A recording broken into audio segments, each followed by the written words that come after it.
Before I hand it over so we can really get started, I'm just going to read out our disclaimer. The contents of this webinar were developed under grant H421F 240198 from the US Department of Education, the department. The department does not mandate or prescribe practices, models, or other activities described or discussed in this document. The contents of this webinar may contain examples of, adaptations of, and links to resources created and maintained by another public or private organisation. The department does not control or guarantee the accuracy, relevance, timeliness, or completeness of this outside information. The content of this webinar does not necessarily represent the policy of the department. This publication is not intended to represent the views or policy or be an endorsement of any views expressed or materials provided by any federal agency. And that's ECR 75.620. So with all that out of the way, thank you for that administrative stuff. I'm so delighted to introduce you to our moderator today, Nikki Powers. Nikki, I'm going to hand it over to you. Thanks, Caroline, and hi, welcome everybody. We did just get a question about, do I put things in the Q&A? And yes, absolutely. If you have questions along the way, please pop them into the Q&A and we will be keeping our eyes on that and making sure that we're trying to answer all of your questions. So really appreciate that. We have a really exciting webinar for you. Two amazing incubator accelerator programs that we work with quite a lot are going to be talking about their programs, all the things that they include, how you get involved. And then we have a panel of three incredible entrepreneurs who have participated in one or more of these accelerator programs so that we can hear about their experiences and how it has been helpful for them. So just to sort of let you know who everybody is, I'll be introducing them separately as we move along, but Santiago Garcia Mendez, he is the program director for Together International, and he'll be up in a minute telling us all about the Together International, or 2GI as they are fondly known. We also have David Eckoff, who is the head of Accelerator and Operations at Synergies Work. We're going to be hearing all about their program. And then our three amazing panelists are Christian Garduno with his company Fair Exit, Heather Neff with her company Equivalent, and Paul Kent with Disabled Life Alliance being his company. So just to let you know what our lineup looks like, and I'm going to invite Santiago to please kick us off with all about 2GI. Thank you, Nikki. Hello, everyone. It's wonderful to be here surrounded by such good friends, alumni, and people that we've been working for quite a bit now. So I'm Santiago. I'm the program director at Together International, and we are the largest accelerator for people with disabilities. And we support founders and entrepreneurs and wannabe entrepreneurs on different stages of their entrepreneurial journey. We have been around for over a decade, and we have supported so far 700 entrepreneurs that have collectively raised over $80 million in some different sources of funding. And we support founders on, I like to say that it's four ways or four verticals or four pillars, but I like to also say that it's like the full entrepreneurial circle. So I'm gonna walk you all through the four ways that we support founders. And the first one is through our pre-accelerator or incubator named Venture Labs. The registrations for Venture Labs are open. My QR code is over there. So if you want to reach out with more information, feel free to do it. Venture Labs is a program to help you validate your idea. So you are a founder that identifies having a disability and have a business idea that is seems to be something that can be scalable. It's tech driven or has some sort of like technology component, but you haven't validated that idea quite yet. So we help you throughout 4 weeks validate that idea and have the possibility of pitch that idea at the very end of the 4 weeks and participate for some seed funding. All of our programs are for free, they're equity free. There's no money involved from the side of the entrepreneurs. And in fact, we have Christian here who has participated in one of the venture labs and was one of the winners. So it's a pretty compact program that will help you through different exercises validate that business idea that you've got. So heavily recommend for very early stage founders or wannabe entrepreneurs with a business idea. The second way how we support founders is through our accelerator, very well-known accelerator that is built by people with disabilities for people with disabilities. It's a 10-week class where we'll help you scale your business. So you are a founder that has already been building something for a while, has some traction, or you have an MVP, or you're refining your MVP, but you're already kind of like on the game. You're already have a team, you have some sort of like, startup already functioning, and we help you scale that idea and take your business from 0 to 1 to 100 throughout a 10-week class that is fascinating because we have like a very unique way of teaching and learning. So we are very diverse. We invite different speakers throughout our program that will help you have different thoughts, a different way of doing things. The accelerator, we usually run 3 accelerators per year. And the phenomenal thing about the accelerator, besides being equity free and free, is that you can end up with $10,000 in your pocket, which is pretty amazing as an early stage entrepreneur. So heavily recommend everyone to reach out. The programs are the summer and the fall programs are not on the website yet. So if you have a startup and you have a disability and you want to learn more about it, please reach out. We are taking early stage or early interest. So participants, so feel free to reach out. We'll be super happy to connect you with our program manager that can share more about the program. The third way that we support founders is through a brand new apprenticeship program that we've been developing for the last couple of months, and we like to say that are wannabe entrepreneurs because they're not entrepreneurs quite yet, and they want to get some sort of like, tangible real life experience at a already functioning company or startup, in the technology department, in the marketing department, in the sales department, in different departments. So we help them throughout our own apprenticeship program get a job and get enough knowledge to either later go build their own startup or get hired by that startup or by that company they've been working on. The role of the apprenticeship is named a startup leader. So it's approved by the Department of Labor. So it's a phenomenal opportunity for people that are thinking to be entrepreneurs. They are not quite ready yet. And I can tell you, as a second-time founder myself, I've been there for several years. So if you're thinking to be an entrepreneur but you don't know where to start yet, the apprenticeship program would be a phenomenal place where to start. And we have an incredible program manager as well named Ashley that would be delighted to share more about this program. And lastly, but not least importantly, is our community space. So as people with disabilities, having our own space to connect with other folks with disabilities that are like-minded, that are thinking about the entrepreneurial ecosystem or being entrepreneurs or are entrepreneurs already, or they're either looking to raise some capital or they're looking to meet investors. So having that community perspective is something that we know that has been decisive for people that are building startups. So our 4 pillar of work is a community perspective. So that's at a glance what we do at Together International. As we always say, the success of the people that are part of our program is our success. And I am an email away. I am always happy to take calls to talk about business ideas, to see how can I support founders. It's wonderful to be here today with Christian and Heather that are alumni, and then they became part of our family, and now they're really good friends. So really, building this community, this ecosystem is what makes us very proud, and this is what we love doing. So feel free to reach out.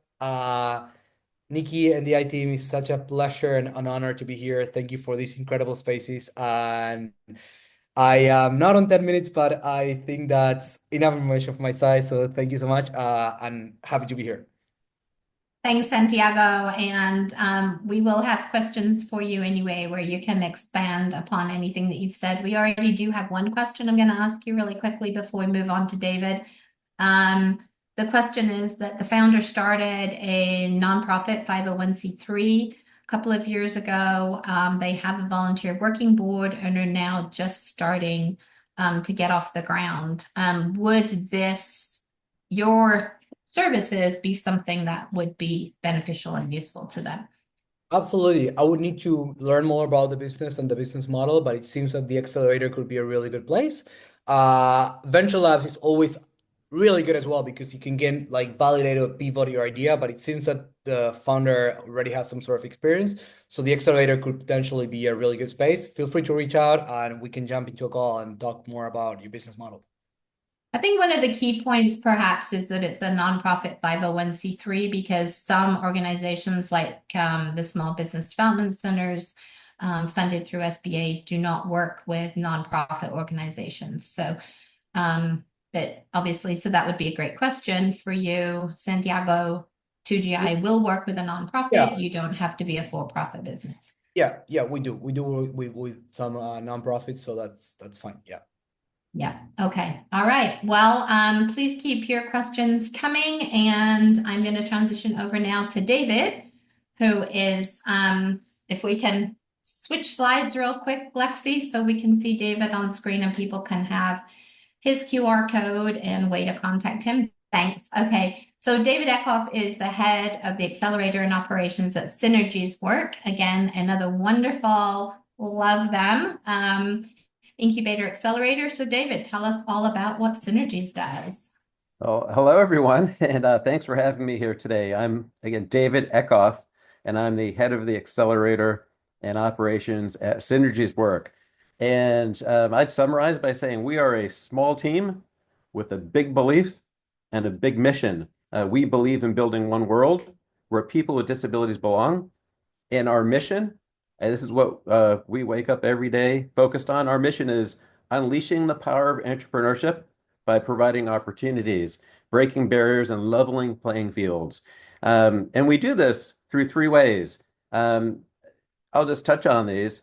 First is our business education for entrepreneurs. Second is collaboration among entrepreneurs, connecting entrepreneurs with each other and connecting with entrepreneurs with people in business and building collective action. And third is creating access to capital. And I'll expand on each one of those briefly now during this opening session before we get to the Q&A of the panel. The heart of what we do, it's these three things: business education for entrepreneurs, and we provide small business owners with the resources, the mentorship, the training through our business accelerator programs. And I'll go into like what makes, I think, our business accelerator programs different and special in just a moment. But I'll mention we connect entrepreneurs with each other.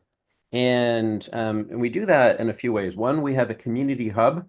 That's a place online. It's a community forum where entrepreneurs, like-minded people, can connect with each other, connect with service providers. The connections and bonding that happens, it's a really special place. And second, we have something where people connect in person. One time per year, we have a gala event called the Eddie Awards. This is a black tie event in Atlanta. It's coming up in September. I get the date. It's September 25th in Atlanta. And I know that one of the panelists in this session is a previous attendee. Caroline? Heather. Hi, Heather. Yes, I went to the Eddie Awards black tie event I believe it was May last year, or no, maybe March. Anyway, it was last year. And I had been a finalist for the Technopreneur Award, and it was such an amazing production. I know that their kind of application is open now, I believe until the 31st of the month. And I can't highlight how I met Synergies Work, but the networking alone was worth the travel to Atlanta. I live in Asheville, so it wasn't too bad for me, but it was spectacularly done, highly recommended, gained so many different networking opportunities, met investors. It was fabulous. So I highly recommend applying. Yeah, and so there's two things you can do. You can attend the event. That's in person in Atlanta. I mean, it's I went to it last year, my first one. It was such good energy there, and I enjoyed it thoroughly, just like Heather was saying. And second, you can apply to be one of the award winners. There's award winners in multiple categories, and one person ends up being selected for Entrepreneur of the Year award that comes with a $10,000 cash prize. The applications for those are open right now, and you can go to synergieswork.org and apply for that. I encourage you to do that. Then the third thing we have is access to capital. And this past year, Synergies Work launched Synergy Seed Fund, and that's the first of its kind CDFI. And what that means is dedicated to entrepreneurs with disabilities, and we provide loans to entrepreneurs with disabilities for their businesses ranging from $5,000 to $30,000. And you can go to synergieswork.org, go to Synergy Seed Fund area, and you can apply for a loan today if that interests you. This is really special, and it's important, I think, because to get a business off the ground, I mean, speaking with my firsthand experience, it's not easy in any case. And it's especially not easy if you don't have access to capital. So we're making that access to capital available now. And the third pillar that I mentioned before, it's the business education for entrepreneurs. We have a startup accelerator program. It goes for 12 weeks, and it's an it's an intensive, immersive program. It's live via Zoom, so you can do it from anywhere in the country, anywhere in the world. You can participate. And in this startup accelerator, you learn how to go from ideas to commercially sustainable business. Whatever ideas you have, maybe you have an idea for a business. Maybe you have ideas about customers. Wherever you are, we meet you where you are to get you from where you are to where you want to get to be over those 12 weeks. And what makes it different? You know, I like to say this. I focus on the following. We help you to change how you think. Change how you think about your customers. Change how you think about your business. We won't tell you what to think, but we help you to see your customers and understand your customers more clearly. Because when you change how you think, you change what you do. And when you change what you do, you change your results. So I'm on a mission in these accelerator programs that we offer to help you change how you think. So you change what you do and change your results. And I developed the curriculum. I think this makes it special and unique. I've been involved in many startup accelerator programs. I've attended one myself with one of my own startups. And I find that they're all kind of the same in some ways. I mean, you'll learn a lot of the same things. You'll learn about customer discovery. You'll learn about the business model canvas and like pretty much any startup accelerator. You'll learn how to validate your ideas. And I think what makes Synergies Works accelerator program different and special is I developed the curriculum based on my own experience in business. Some of the few successes I've had, some of the many failures that I've had, the massive pain I've had along the way, and the things I wished I had learned early on.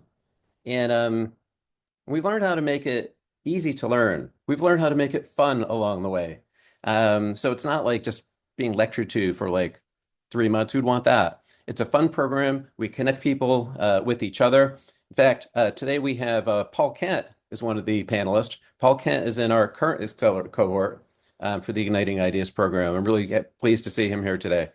And I think at the heart of what we do, our training programs help entrepreneurs to think more clearly about their customers and about their businesses as a cornerstone for success. And we provide a very positive environment. It's a very positive learning environment in which you take massive action towards your goals. It's not enough just to learn and to know it, but we have a structure, we have a playbook in place for you to go out and take massive action so you get some results. And I think one of the things that makes this different, I haven't seen any other accelerator do this. We focus not only about learning about business and business skills, but you come away from the programs developing the skills critical for long-term success, some of the soft skills in business that are so important, leadership skills, communication skills, negotiation skills, and other skills. And at the end of this 3 months, we hope that you're able to learn sooner if you might be building the wrong thing. The mortality rate for new businesses is stunning. And I can't guarantee anyone that you'll be successful in business. But what I can guarantee is if you come into one of our programs, you're going to learn something that's not in a book. It's not on the internet. You're going to learn a playbook that's going to help tip the odds in your scale. This is different, unique, and we measure the results after each cohort. And after the last cohort we had, they self-assessed along 12 key skills for entrepreneurs is 206% improved after the program than before the program. And that makes a difference. In a world in which most businesses fail, most businesses by anyone fail, a 206% increase in your skills, that can make the difference. So that's a little bit about our program. And we have 2 cohorts per year, one in the spring, one in the fall. I'd encourage you, if you're interested in this, apply for the fall. And we'll talk a little bit during the question and answers about what kinds of what people do seem to do the best in startup accelerators based on my experience, my observations. I think Santiago will talk about the same thing. I know that's one of the questions we've got coming out. But you know, there are no secrets in business. I mean, there are no secrets. It's just stuff you haven't learned yet. And we make the skills of business accessible to everyone. And I'm super excited. I love working with entrepreneurs, and I came to Synergies work because I've developed curriculums for Comcast, NBC Universal for their startup accelerator, for Georgia State University, University of North Carolina at Chapel Hill. I love working with entrepreneurs, and I like the challenge of being able to come in to do some good in the world. And I think that Synergies work, and certainly Santiago's organization, these organizations that do a lot of good in the world. And I'd love to be able to work with you along the way. So I look forward to your questions, and I'll close by saying about Synergies work. We stand with the people who are doers. If you're an entrepreneur, you're a doer. You know, Paul Kent, who's here with us, Heather Neff, who's here with us, you're doers. If you're an aspiring entrepreneur, I know you're a doer. We at Synergies work, we stand with the doers, the entrepreneurs with disabilities who refuse to let barriers define them, and people who turn obstacles into opportunities. And you're the people who are changing everything. I don't think these programs are about the people who are conducting them. I think these programs are about the people who are participating in them. You're the all-stars, and look forward to taking your questions and hearing from you during the session. Thank you so much, David. Really appreciate it. And a clarifying question, someone asked how much these programs cost. They do not cost you anything as an entrepreneur. They are grant funded, so free of charge. And if you are with 2GI and happen to win their pitch competition, they pay you. So that's why it's a good thing. So David, one of our audience is asking, they have to have their LLC or EIN number before applying for funding? And I'm guessing that means through the CDFI.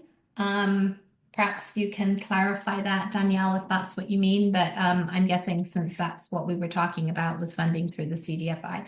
So do they have to be a bona fide business with an EIN number, registered, all of that stuff in order to apply for funds? So the question is, in order to apply for a loan from Synergy Seed Fund, do you need a taxpayer identification number associated with your business? Do you need to already be an LLC? That's what it sounds like. Maybe we can get some clarification on the question, if you wouldn't mind typing that in, but that's what it sounds like, the question. And I know if the question is about that, whether you need to have those things to apply to our business accelerators, the answer would be no. It You says should before test something. applying for funding, so I would imagine that means before applying for the loan with the CDFI, since the Oh. accelerator doesn't give funding. You know something? Yeah. I'm not in the review process for those who apply for loans. We have specialists who review loans, and I will get the answer to that. And Nikki, I will let you know the answer, and you could let that person and everyone know afterwards. That's an excellent Okay. question. Yeah, it is.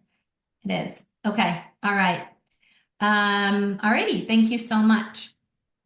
We don't have any other questions in the Q&A at this moment, but I have a few questions for you before we turn it over to our panel. If we can bring Santiago back, because they could be answered by either one or both of you. You had mentioned, David, the fact that your program is very different and it's different from what you've seen with other incubator accelerator programs. So apart from what you've already said, and perhaps Santiago, this question is more for you since David did already, describe that. How would you say 2GI or the program is set apart from others? So I'm happy to go first. For us, the main difference is our programs are built by people with disabilities, and they're only thinking about disabled founders. So I know I know Heather and Christian are part of the panel as well, and as alumni, they probably remember that most of the speakers within our program have a disability. So what really set us apart is that the whole curriculum, the speakers, the mentors are people with disabilities. So really are people that are like-minded, they speak our same language. So that really makes us different to other accelerators because everything is created by and for people with disabilities. So obviously taking into consideration the accessibility perspective, the disability perspective, the community perspective, everything is thought to be created for someone who has a disability. That obviously we know that someone with disability, there's a lot of entrepreneurial tools that have to be accomplished since the very beginning of the lifetime of a person with a disability, like learning how to get dressed, how to wake up, how to tend the bed, and that sort of things. But when it comes to business, a lot of the times those skills are underestimated or not looked at. But at 2GI, we really think that those skill sets are a competitive advantage, and we really take care of, and we're really proud of those skill sets. So I think that's really what makes us different to other accelerators that do not have a disability perspective, and being surrounded by disability folks makes us quite unique and special. Right, thanks, Santiago. David, you did already mention some things. Is there anything else you wanted to add? Yeah, I mentioned, I think that's these are good and healthy things in any accelerator program. And in Synergies work, very similar. We have our curriculums that are developed by, built by founders and people with disabilities.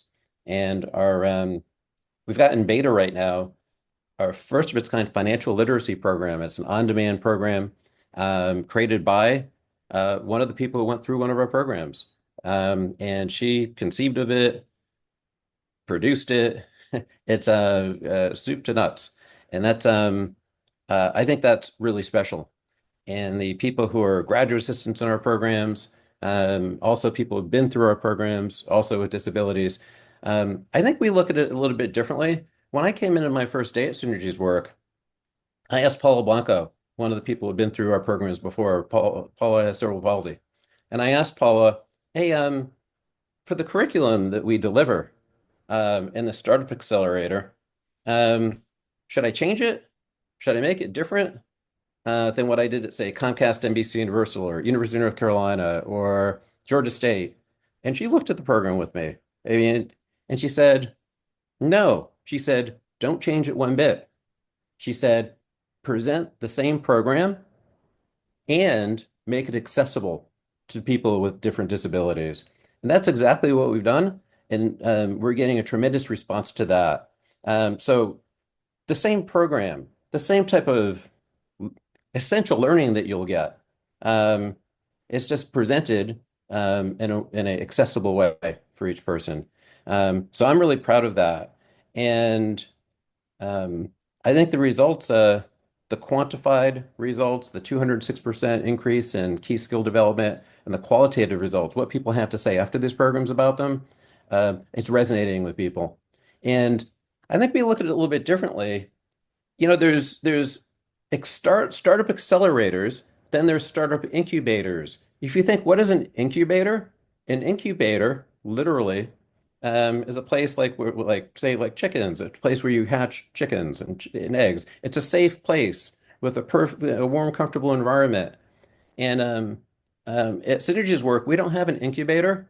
We don't have a safe place like that that's warm and perfect. Because every entrepreneur is going to go out into the world, and the world for any startup isn't like that. And so we're working with entrepreneurs to build in key skills like resiliency, the ability to communicate, the ability to work with other people, regardless of whether they have disabilities, don't have disabilities. And we're building one world. And people are responding very favorably to that. That's great. I mean, one of my questions was going to be, how do you make your programs accessible, and are they accessible to anyone regardless of disability? And I think you've really just probably covered most of that. We do have a couple of things in the chat, so I'm going to jump to that. So somebody is mentioning here that they've been trying to get into Venture Labs for a while and are asking if it's in Baltimore. So I think there may be some confusion with a Baltimore-based program because yours is national. And you did say that there is not an application for Venture Lab open currently. Is that right? No, Venture Labs is open. The accelerators are not open yet. Venture Labs is Got open it.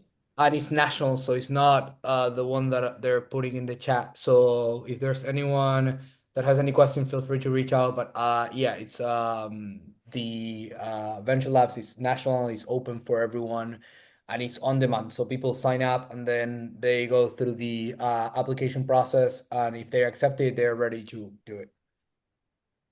Okay. And you say if they're accepted. So what's the criteria for acceptance, would you say?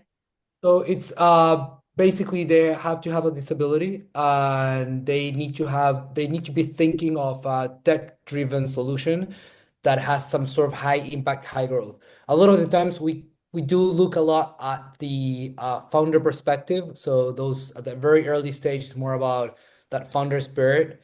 But really there's not a lot of for venture labs, there's not a lot of very strict criteria. It's only having tech-driven idea that you're thinking of and you have some sort of disability or identify as a disability. Okay, I want to make sure that we get time for the panel. So I'm just gonna grab a couple more quick questions. I think, David, you're probably going to say you need to find this out, but someone's asking about more details on the CDFI loan, things like minimum, maximum rates of interest rates, things like that. Is that something you'd need to go find out for us?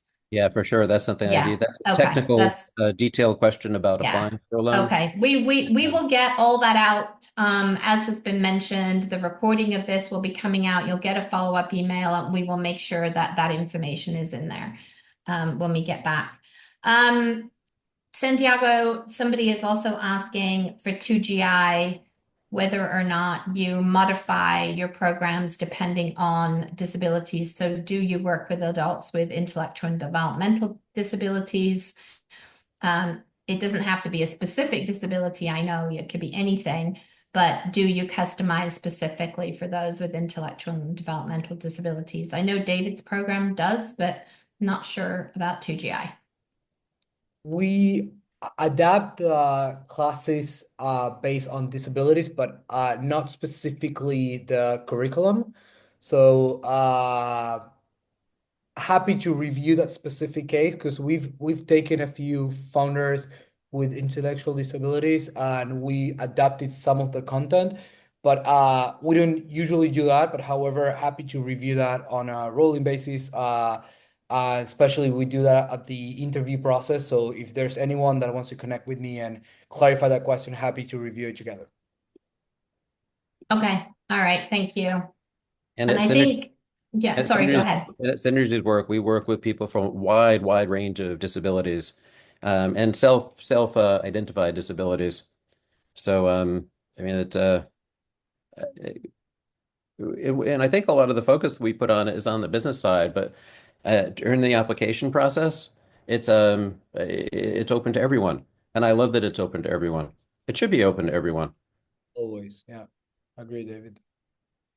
Okay, all right. So if we can swap, if Oh, and I have an answer certainly, to your question from, I have an oh, answer to yeah. the question before. Okay, yes.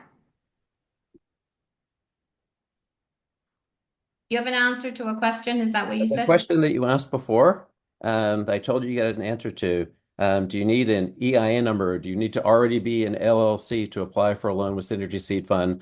The answer is you should already have a business entity if you're applying for a business loan, but you don't have to have a LLC.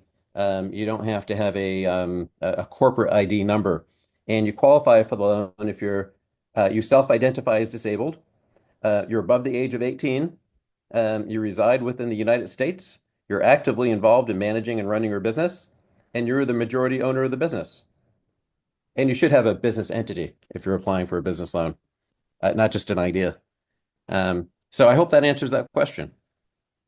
Yeah, I think it does, David. Thank you. Okay, we're going to move to the next slide because we want to hear from our wonderful entrepreneurs and we're going to run out of time. But if please do keep putting your questions in the chat. If we don't get to them, we will try and get them answered in the follow-up email.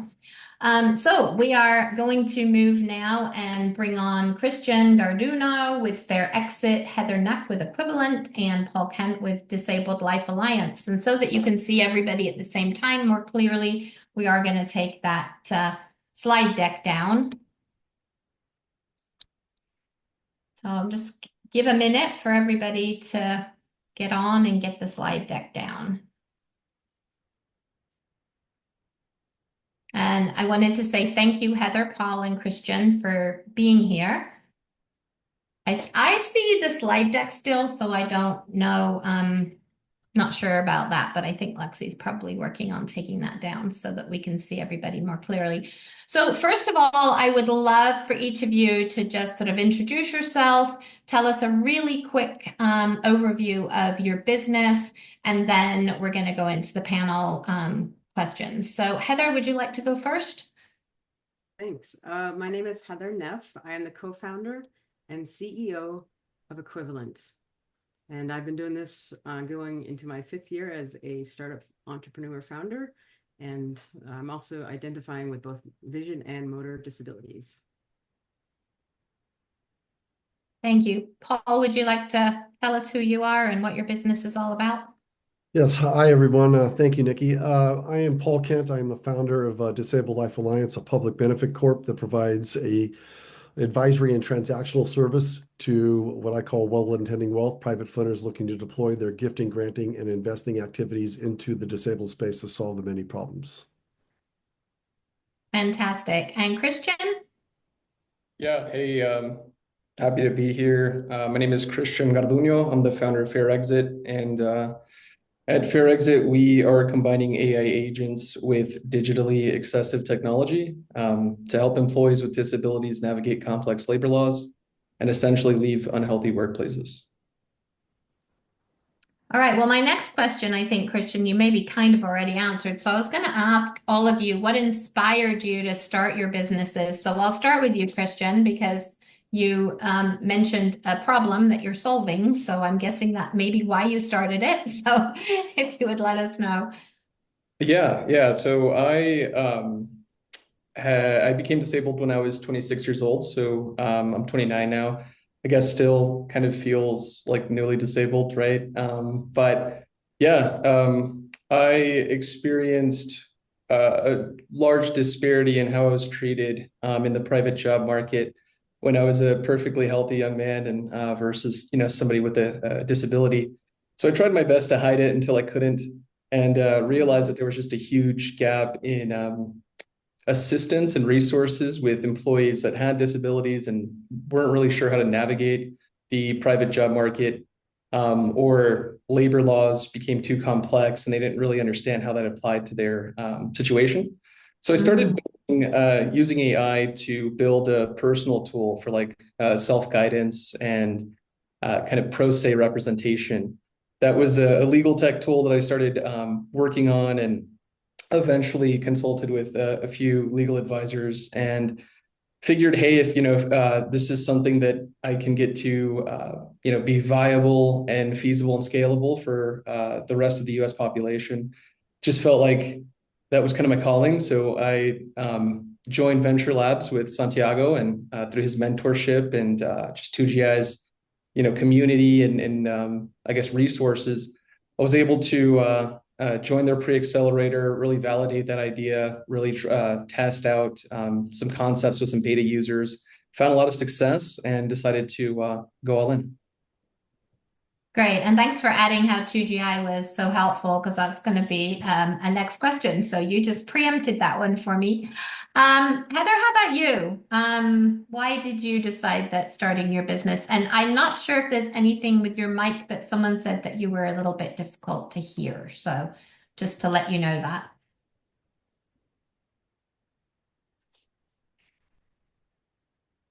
Oh, right now we can't hear you at all. Okay, I'm gonna jump to Paul with that question while you fix your mic then, Heather. Yeah, so thank you. I started Disabled Life Alliance a little over 2 years ago.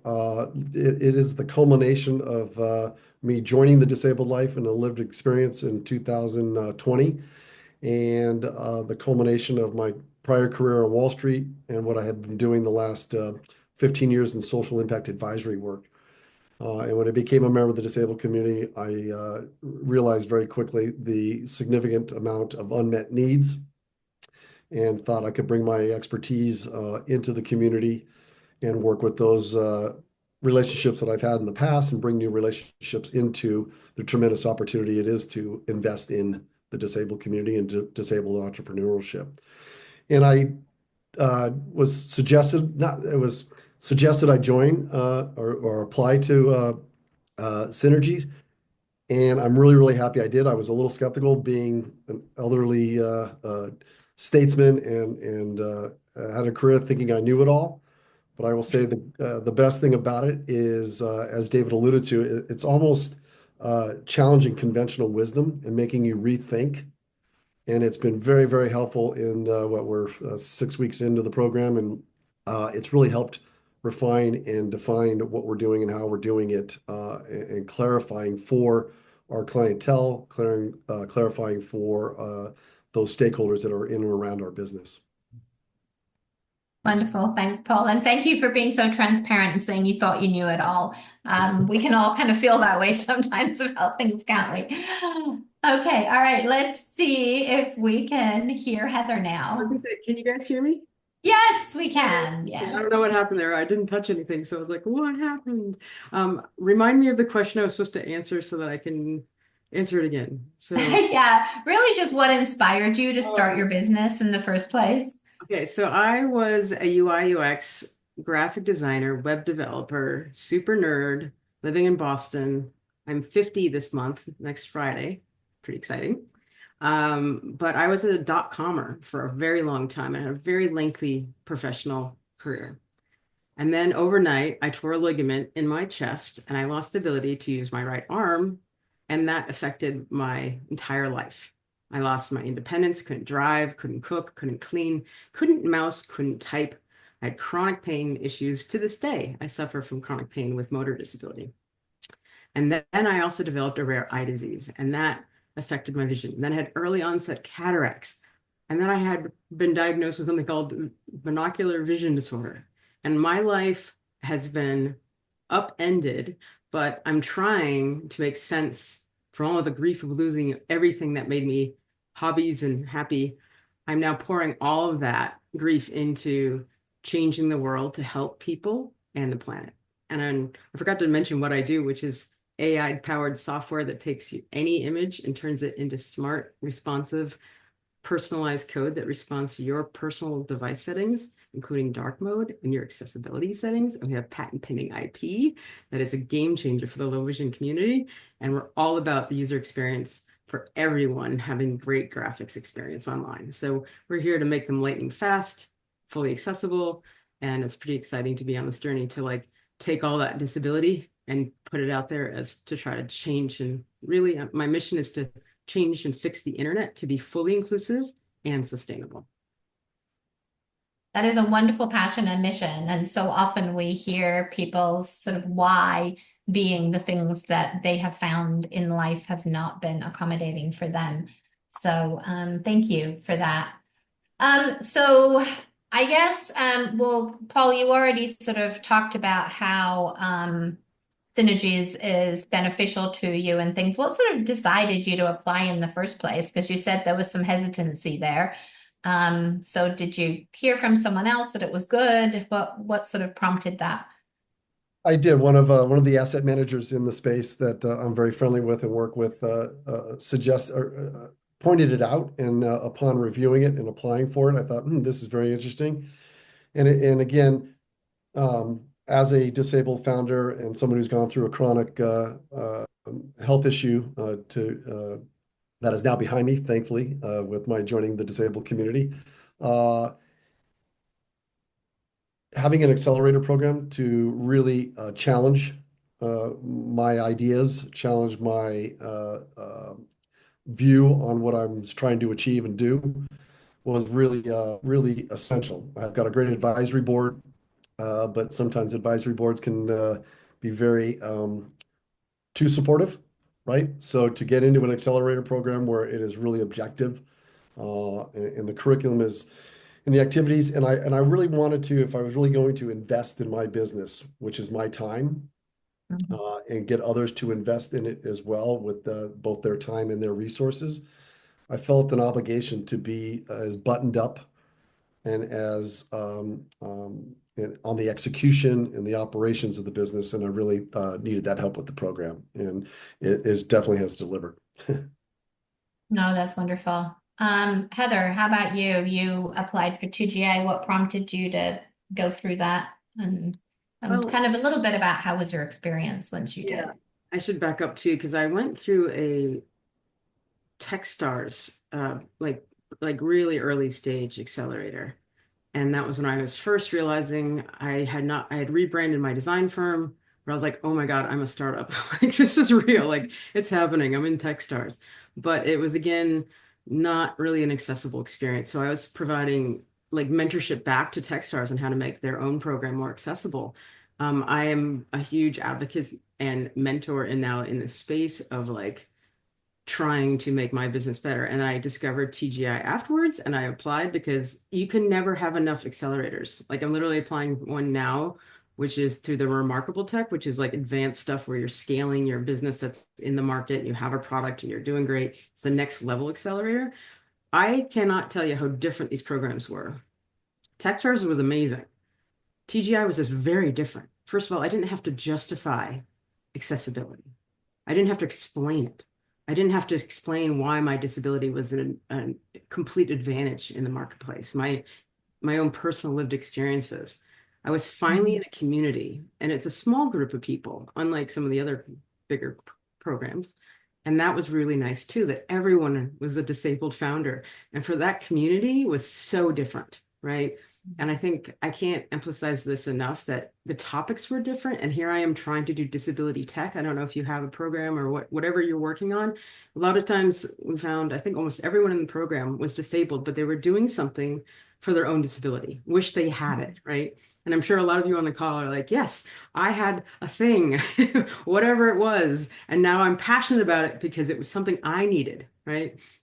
And I think that's why the program was very different. It was that everybody was on the same page about trying to help other people, was really the fundamental core beliefs about what we're all doing. And it was amazing. So, yeah. Christian, when you talked about your business, you kind of also indicated why you joined 2GI, because you were able to do some testing and things like that. Was there any other motivation to apply to the program? Did you get out of it what you thought you would? Yeah, excuse me, certainly. I think what really sold me was when I did the initial interview, I spoke with both Santiago and Diego, the CEO, And both of them were just so welcoming. And I remember thinking, a while back, a mentor gave me advice saying, if you're going to start, I guess, a business, it's not about the destination. It's not even about the journey. It's about the company. And like, as in who you're building with. So I kind of took that to heart, and I felt like that was, going to just investing in the community portion, like who I surround myself with and who I'm actually being mentored by, and who I'm taking advice from. And I was just surrounded by entrepreneurs with disabilities, and they kind of introduced me into that world. And I think I just felt kind of a sense of belonging, and was just very welcoming. So yeah, after that first initial interview, I was just super excited to kind of join the 2GI community. And Nikki, Thanks, Christian. If I could Yeah, go ahead. add to that, I think that is the great thing about these accelerators that are focused on the disabled space for disabled entrepreneurs is I'm really, really enjoying the cohort that I'm participating in due to the diversity of ideas and the diversity of the people behind the ideas. It brings so much more. It is truly 1 + 1 = 3 when we get into those conversations and we're engaging with one another. And they're at different, we're all at different stages on different aspects of our journey, but we have a common thread, and it's pretty powerful. It has been a big upside surprise for me. That's wonderful. Thanks. Actually, you guys keep preempting my questions, but I was going to ask how important sort of mentorship, peer support, and community was in your journey. So, Heather, would you echo similar sentiments that have already been said? Was there anything extra that you might want to add around that? I think being a founder is extremely isolating, especially when you're disabled and you can't like leave the house or whatever it might be that you're dealing with. Also, you spend all your money and then you're broke, and then you have no friends and no life, and you can't do anything. And it becomes one of the hardest journeys you're ever on. So being in an accelerator with other people on that same incredibly hard, difficult journey makes it a little easier. Yeah. Yeah, well put, well put. Actually, I'm going to jump over to David and Santiago for a moment because both of you have within your programs something that doesn't necessitate you being in the incubator or accelerator, and that is a community forum that anybody can join and connect in with that community and get some support from others. And I may have fallen asleep when you were explaining this. I certainly acknowledge that. But I don't recall that either of you really talked about that very much. So could you just sort of highlight that a little bit? Santiago, I'll go to you first. Sure. So we do have a platform and it's been around for a couple of years, but we're relaunching it this coming July. So it will be embedded in our own website because we've realized that, and then probably Paul, Christian, and Heather know about this. When you're not native to like one platform and they ask you to go to another platform as a founder, you got a lot of things on your plate. So we realized that the better was to have it embedded on our website. So we're relaunching the community space. And at the moment, what we are transitioning is we have a meetup every Monday that if you go into meetup and you look for Together International, you'll find our meetup links. And we have a session every Monday where folks just, join us and talk about any problems they may be experiencing, any resources they may need. We just kind of like open the conversation to see how can we support the community on that live space while we're still working on the community platform that will be on our own website and soon to be launched, soon to be announced, and more to come on that. Okay, fantastic. And so so folks can get into that Monday meetup, they just go to your website. Correct. Okay. And I think the website did already get put into the chat, but it's also back on the slides, which everybody's going to get. So we'll make sure that you have all of that. And David, you also have an online community experience. We do. We have 4 things I'll mention. First, a community hub, an online forum. It's free. Anyone can sign up to connect with other like-minded entrepreneurs and people with disabilities who are entrepreneurs. And it's a vibrant place where people put questions out. Hey, does anyone know how to do X? Has anyone ever encountered the following business challenge? And it's peer to peer. I also chime in, others chime in. Um, I start my day going to our community forum, and I like getting the participation there. That's one. Two, this week we have occasional community meetups, kind of like this. We have a community meetup happening this week. It's free. You can go to synergieswork.org, our website, register for it, and I encourage you to attend this week. Connect with others. Business is a people-to-people sport, so to speak. So get connected with other people. Third, we have office hours. Anyone can book me, our founder, our program managers um, uh, for 30-minute sessions. It doesn't cost anything. Talk about anything in business. Talk about anything. Ask us anything. Talk about what's on your mind, whatever it is. And you can go to synergieswork.org and self-service to sign up, and we're available. And oh, I love doing that. And finally, I'll mention in our accelerator cohorts, our last accelerator cohort, we met once a week for 2 hours, curriculum. And when that was over, the people in the participants of that program said that they were sad. They didn't want it to end. And you know what? They continue to meet over Zoom every week on their own. I think that's phenomenal. Talk about community. That's grassroots community. And that's showing the power of collaboration and connection. Yeah, absolutely, David. We had a cohort that NDI ran, and everybody wanted each other's emails and wanted to stay in touch, which was really nice. And actually, I think we've heard from many people that that is one of the benefits of these programs is that they get to meet and be with other people. And, you know, to Heather's point about how lonely and broke you are, it's nice to have other people around. Okay. So let's talk funding. I mean, obviously, that's on everybody's mind, right? When you start a business, that's one of the biggest things, the challenges is how the hell you're going to fund it. And so, what were any of these programs helpful to you around opening up avenues that you didn't know about where you could perhaps get some funding or different types of loan programs that you weren't aware of? I mean, did the program help you at all in the realm of funding? And Paul, let me go to you first.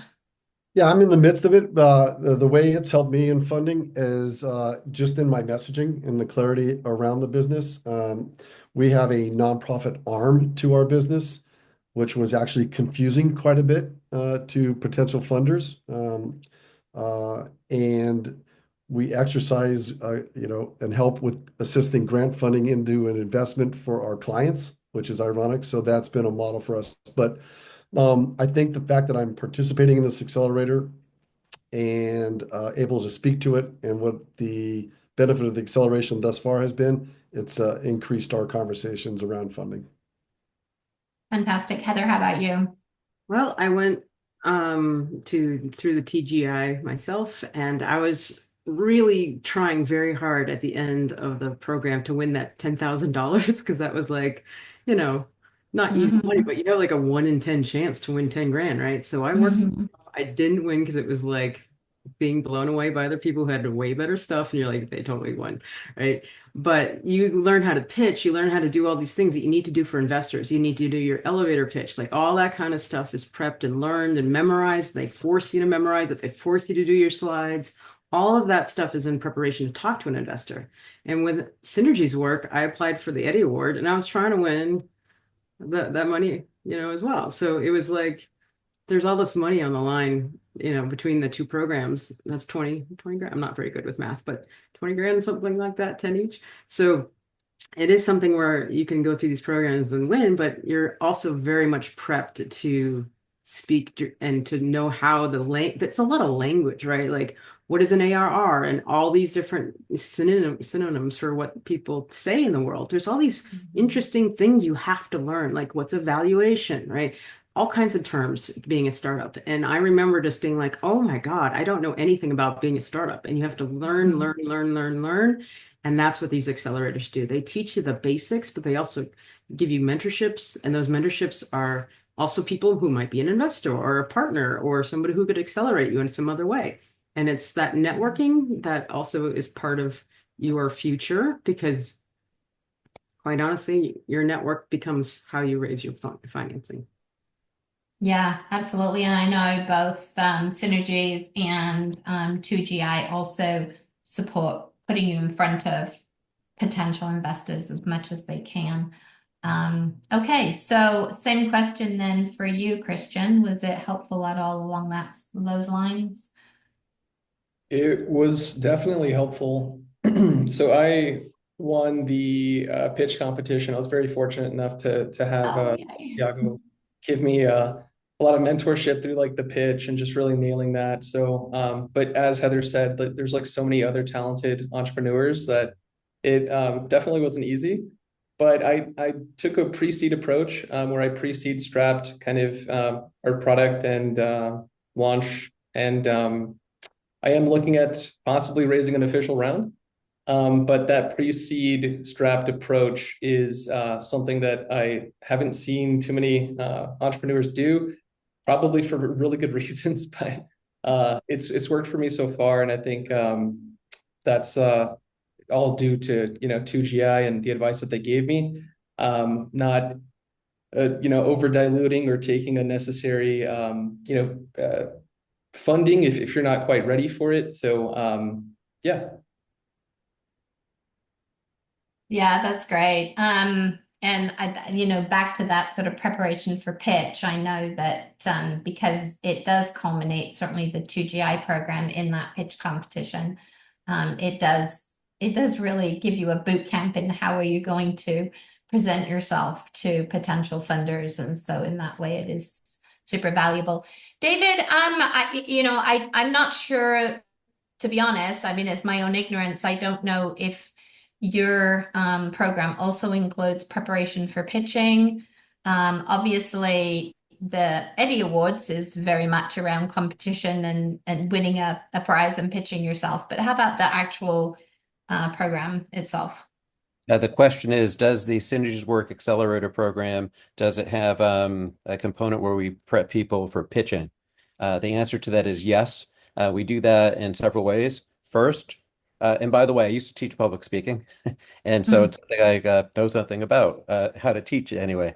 The first is every participant in our program speaks every session over 3 months.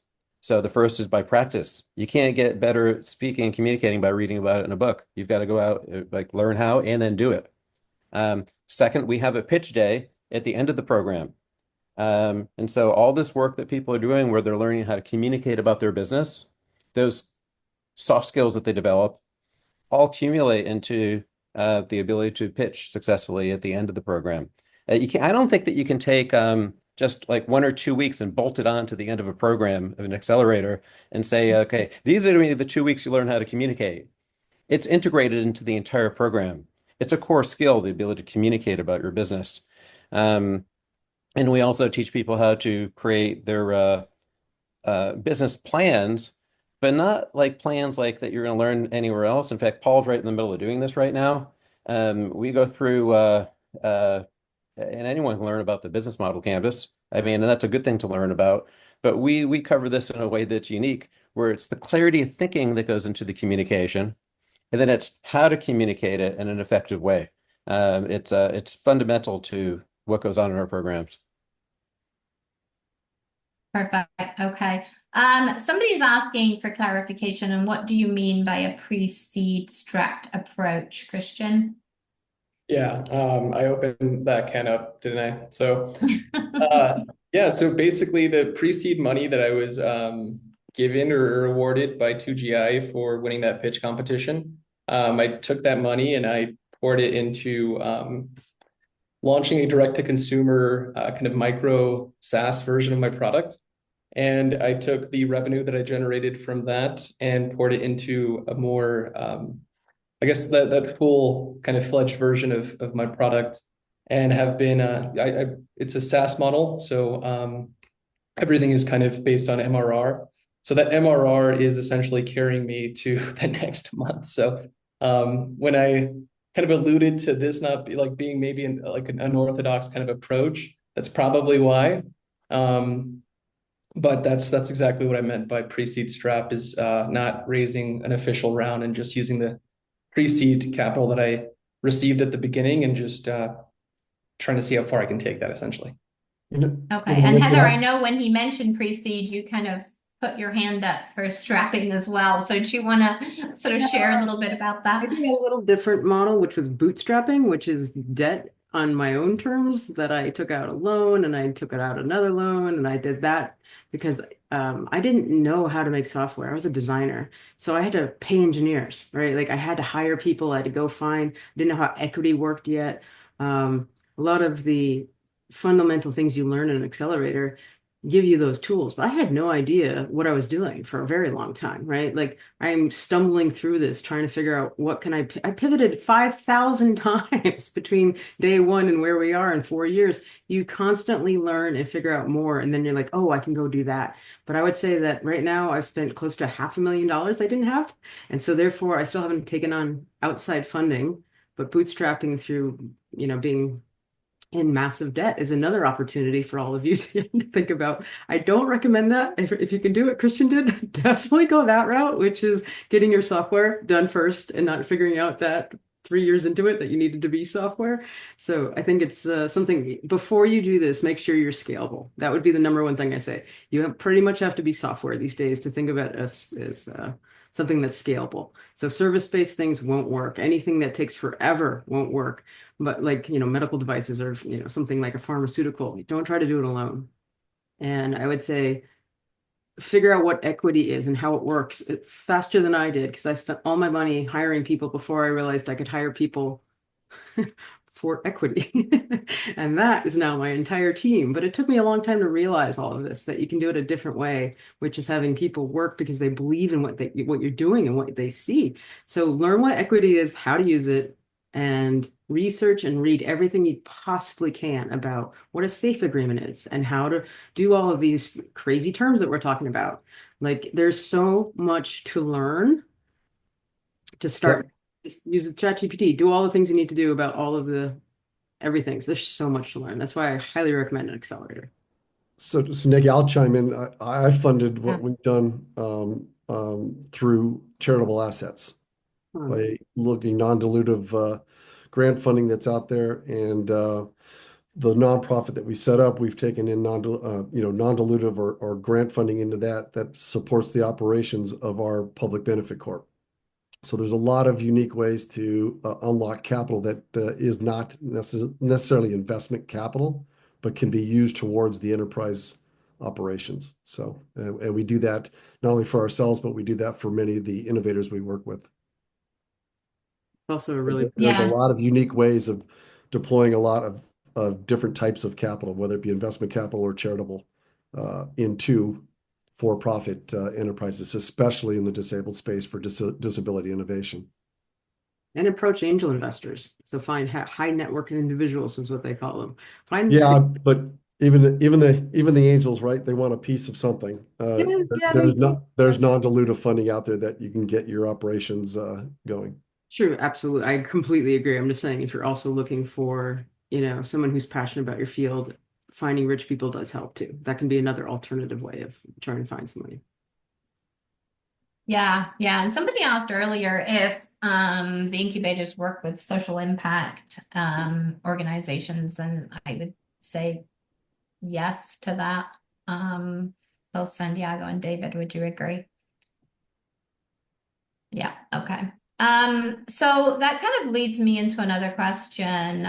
You've mentioned a lot of things that folks should do, especially Heather, you've mentioned, go read, do this. So for somebody that is thinking about an accelerator and incubator, are there sort of critical pieces or, a checklist, I guess, if you will, that you would say, make sure you do this before you get into the program, or how should somebody prepare themselves to make sure they get the most out of it? Paul?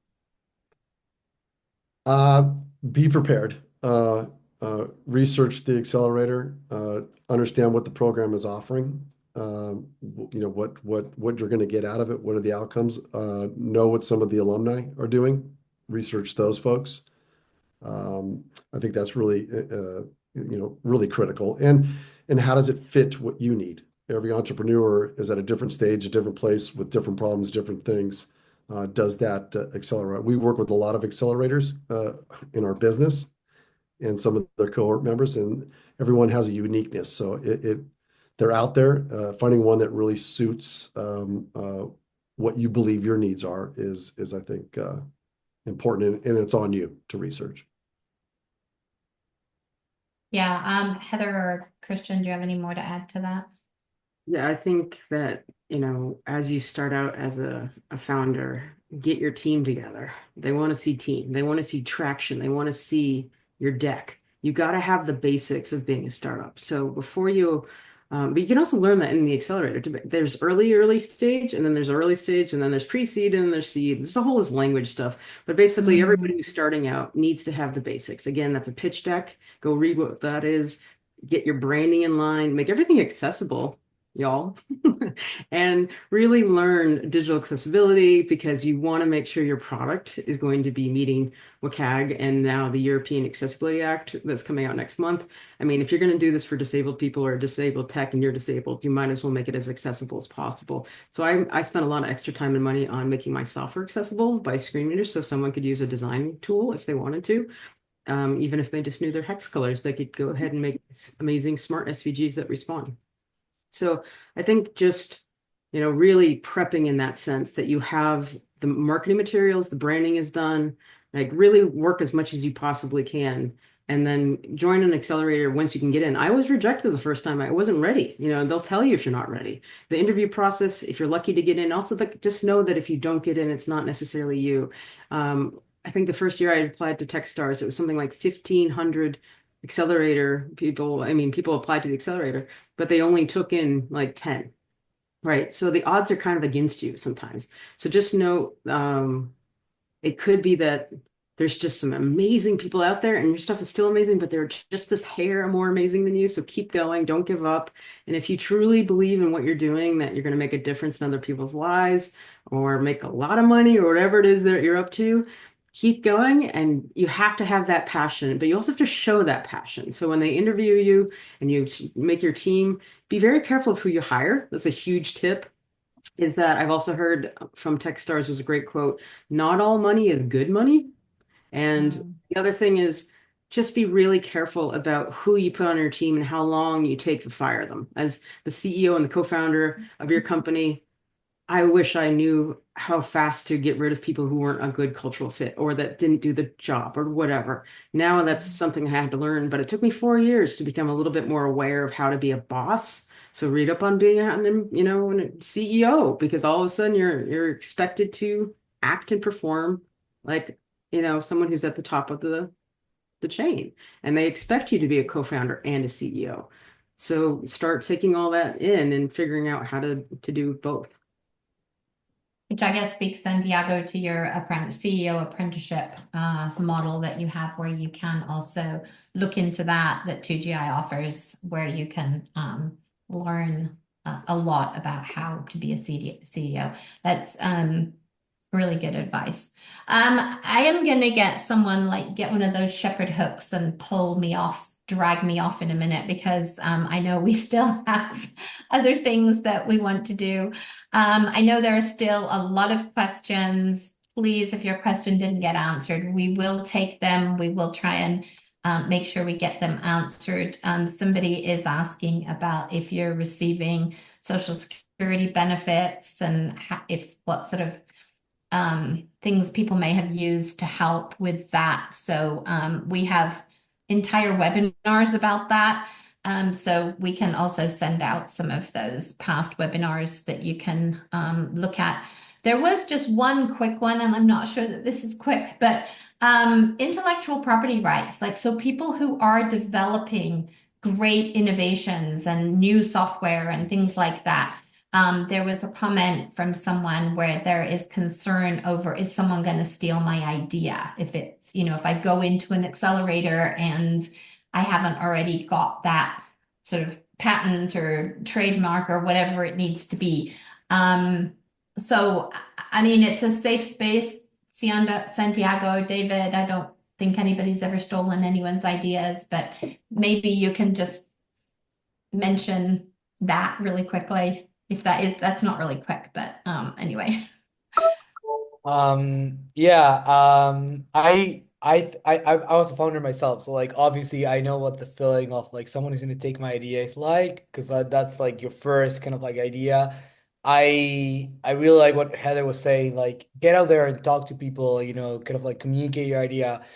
It's really hard to build a business idea. So the effort you're putting, no one is going to take it, and the more competition there is better. So like go out there, talk to competitors, don't be afraid of like sharing your idea to the world. If you shut down and you don't share your idea, you're probably gonna struggle to like get to know people, raise capital if that's what you're looking for, sell your product. That's what you have to do. So I will probably not really get into like that idea of someone is gonna take my idea, because it really takes a lot of work to build whatever you're building. So the more you spread the word, the more successful you'll probably be. And Heather? Okay, so just a quick comment. Someone once told me, even if you have the exact same idea as somebody else, you will execute it 10,000 times different from them. So do not ever fear about sharing your ideas, because even if it is out there, there's a market for it. Ta-da! I don't even have a competitor yet. Not sure if there's a market. We're doing disruptive technology, right? So if you have a market that you're going into, it's much harder. Like what I'm doing is creating a new market category, right? So just note that, you just really have to, anyway, it doesn't matter. Something to think about. If your idea is that easily copied and executed on, at some point you're going to be out into the world and people are going to see it. And if it's that easily copied and executed on, you probably want to know that sooner than later, because it's going to happen then. So, how defensible is your idea? How defensible is the execution you have around it? But I echo what Santiago said and what Heather said. It's not only about your idea. You'll have like 1,000 people have the same idea. Maybe one will be a phenomenal success. You'll have a whole bunch will be complete utter failures, and a whole bunch in between. What's the difference? It's in the execution. And similar to what Santiago said, I can relate to the fear. The fear is valid. The fear is real that entrepreneurs have. I've had that as an entrepreneur. I know in the startup accelerator that I went through, one of the mentors who was assigned to us, we were in the online game space. They assigned a mentor to us also in the online game space. And I told the director of the program, I don't want him as my mentor. He's going to steal our ideas. And he looked at me like, he's not going to steal your ideas. He's going to be your mentor. The fear is real. We understand Yeah. it. But he said something to me that resonated to me, just like somebody said something to Heather that resonated and stuck with her. He said, take your very best idea and go out and buy a billboard and put your best idea on the billboard right across the street from your toughest competitor. See if they go ahead and copy your idea. And you can put it on the billboard right in front of their offices. They're not going to. People tend to like their own ideas, and they tend to want to do their own ideas. That said, it can happen, and I do encourage entrepreneurs. You got something super proprietary, I mean, and you've got something that's going to be patentable. I mean, be smart in how you do that. You don't have to disclose. Don't spike your patent, but share your ideas. The best thing you can do, I think, is to put your idea out into the world and get feedback, and then iterate. Because chances are, whatever you got for an idea, and how you think the world works and how to receive it, it may receive your idea differently than you expect. You want to find that out as early as possible. You can only do that by Yeah. putting your idea out there. That's great. Okay, I'm going to cut you off before my team just like start throwing things at me. Okay, thank you, everybody. This has been amazing. We have so many questions we haven't got to, so please know we will have some follow-up email. I'm going to turn it back over to Caroline. Thank you so much, everyone, for being here.